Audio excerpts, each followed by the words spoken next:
Welcome back, everybody. Ready for another deep dive? Always. Okay, great.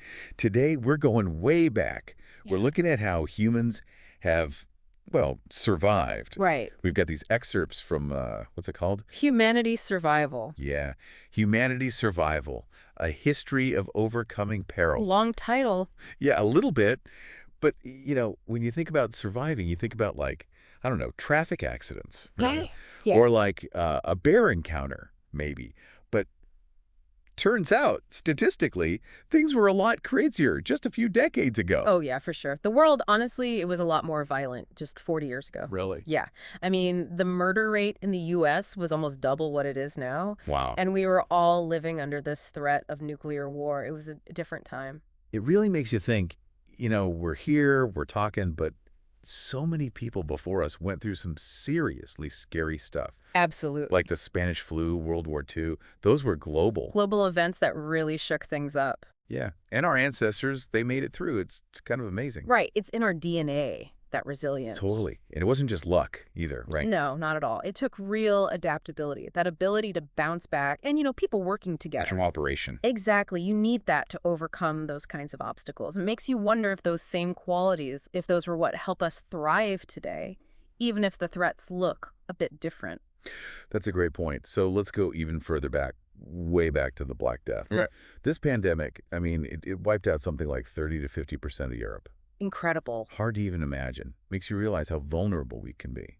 It's truly humbling. And it wasn't just the Black Death either. There was the Three Kingdoms War in China. Brutal conflicts, absolutely brutal. And to survive something like that, you need communities coming together, sharing, rebuilding. That sense of community keeps coming up. Okay, ready for another big one? Let's hear it. The Ice Age. Glaciers, can you imagine? 3 miles thick, covering huge parts of the planet. Wow, yeah, the Ice Age. Talk about pushing our ancestors to the limit. Food, shelter, resources. It was all about surviving. And they had to move, Right. migrate, because of these giant ice sheets. Absolutely. And then, of course, you get conflicts over whatever resources are left. It really shaped how we evolved. The article even says, a small temperature drop, just a few degrees, could trigger another ice age. Kind of scary thought, isn't it? Yeah, it makes you think about how connected we are to this planet. Even small changes, huge consequences. And speaking of change, we got to talk about the Eocene-Oligocene Transition. Ooh, that's a mouthful. It is, but it shows how when the climate shifts dramatically, life has to rewrite itself. It happened about 34 million years ago. Okay, so this might get a little technical, but basically, this channel opens up, right, the Drake Passage Right. between South America and Antarctica. And now, cold water from Antarctica, it can circulate for the first time. Exactly. And the planet, it starts to cool down, Yeah. but fast. Not gradual, like snap your fingers fast. Yeah. And you get these huge extinctions. You know what's really interesting? Primates, our ancestors, they almost got wiped out. Really? Yeah, this event, they call it the Grand Coupure, which basically means Great Break. So many species gone, especially in Africa, Europe, Asia. It was close. We almost weren't here. Wow. So who are these tough primates that actually survived all this? Well, there's Egyptopithecus, small primate, cat size. Egyptopithecus. Yeah, found in, you guessed it, Egypt. Here. And its skull, it actually looks a lot like the skulls of apes and humans today. No way. Yeah, so this little guy gives us a peek into our own evolution. Pretty amazing to think about. It was living through this crazy upheaval. It really shows how everything's connected, right? Right. But the cooling didn't stop, did it? Nope, kept going. Forests shrink, less food, less variety of life. Real pressure cooker for evolution. So what happened to the primates? Well, they had to adapt. The ones that could eat anything, fruits, leaves, whatever, they did okay. Like, not picky eaters. Exactly. And bigger brains helped too. Smarter primates could solve problems, adapt to new situations. So the smart and adaptable ones, those are the ones that led to monkeys and apes. That's the idea. And it's a serious business, this extinction. Like 63% of mammals in Africa and Arabia, gone. It was a massive extinction event, and we Got it, can yeah. actually see clues in the fossils, in their teeth.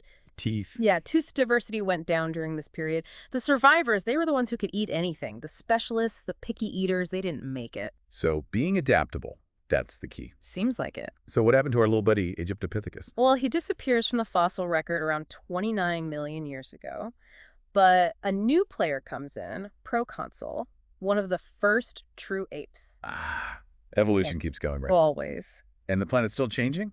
New land, climates shifting, Mm. it all kept pushing those primates to evolve and adapt. It's this long dance between life and the environment. Millions of years of change. So we've gone way back in time.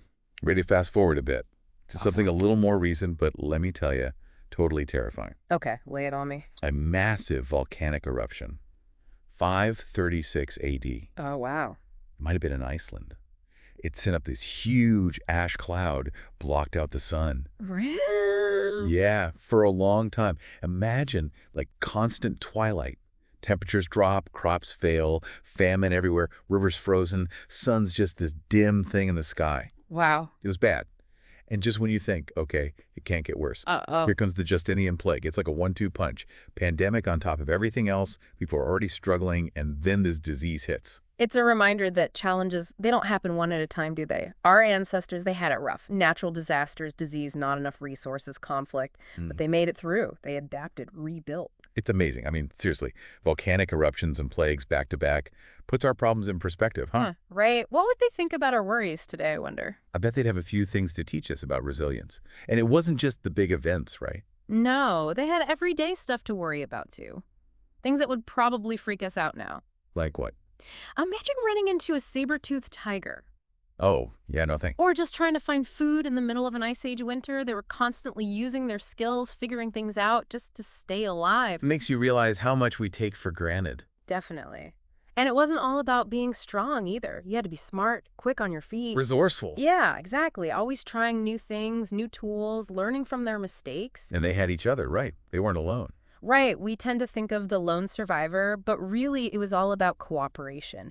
You needed your community. Like sharing food during a famine or working together to, not get eaten by a tiger. Exactly. Working together, it meant a better chance of survival. We think we're so advanced with all our technology and stuff, but those basic things, resilience, ingenuity, cooperation, Yeah. those are timeless.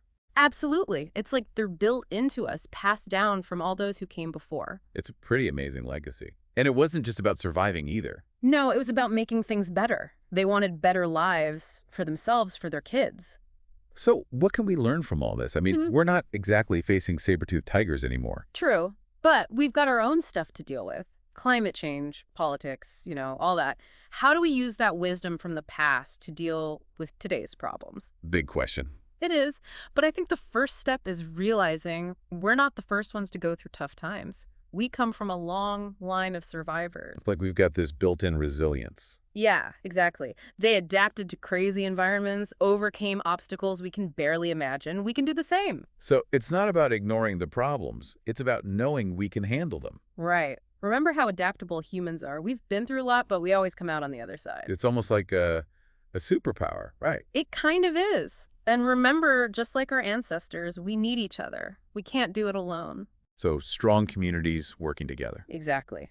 That's how we find solutions. You know what strikes me? Our ancestors, they didn't have time to sit around and worry. They had to act, had to focus on the present moment. Yeah, they had to find solutions. No time for doom scrolling. Totally. Yeah. And in a way, their survival depended on being optimistic, believing things could get better. That's a really good point. I think we could use a bit of that today. It's easy to get stuck in negativity, but we have the power to make choices, to change things. So it's about facing reality, but also having hope, believing we can make a difference, using that same resilience, ingenuity, cooperation to build a better world. Not just survive, but thrive. Exactly. Our ancestors faced down some scary stuff, and here we are. It's our turn to carry on that legacy. It really makes you think, doesn't it? All these lessons from way back then, they still apply to us now. Totally. It's like take climate change. Right. We're seeing those same kinds of shifts, the environment changing, just like our ancestors. It's happening on a global scale now, though. Climate change, it's a huge test for us. Can we adapt? Are we resilient enough? It's already affecting people too. Extreme weather, the sea level rising, all that. Yeah, and ecosystems are changing. It's happening everywhere. So we need to do what our ancestors did.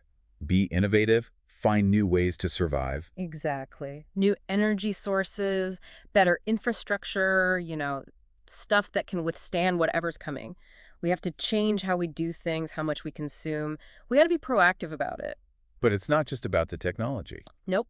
Think about it. what helped our ancestors survive. Cooperation. Right. We need that same spirit now. We got to work together globally to tackle climate change. It's too big for any one country to handle alone. It's like we need that same sense of community, like when they huddled together through those winters or teamed up to fight off, whatever was trying to eat them. Exactly. We're all connected. What one person does, it affects everyone else. So even though the problems are different now, it's still about those basic human things, right? Resilience, being clever, and helping each other out. Couldn't have said it better myself. Those are the things that have kept us going for so long. And they're what we need to get through whatever's next. It's almost like, well, I don't know, it makes me feel hopeful. We have all this behind us, this ability to adapt, to overcome. I get that. It's inspiring, right? But it's not just about looking back and saying, wow, they were tough. Right. We have to learn from them, take those lessons and actually use them now. Exactly. Face the future head on, with courage, with determination. And remember, we're all in this together. So we covered a lot today, huh? From plagues to ice ages to volcanic eruptions. But here we are. We made it. We did. And that story of human survival, it's still going. We're all writing the next chapter together. And who knows what's coming next? But if history tells us anything, it's that we can handle it. Humans are pretty amazing when we put our minds to it. I agree. We have that strength inside us. We just have to remember to use it. Well said. That's all the time we have for today. But thanks for joining us on this incredible journey. It was a pleasure. Until next time, everyone.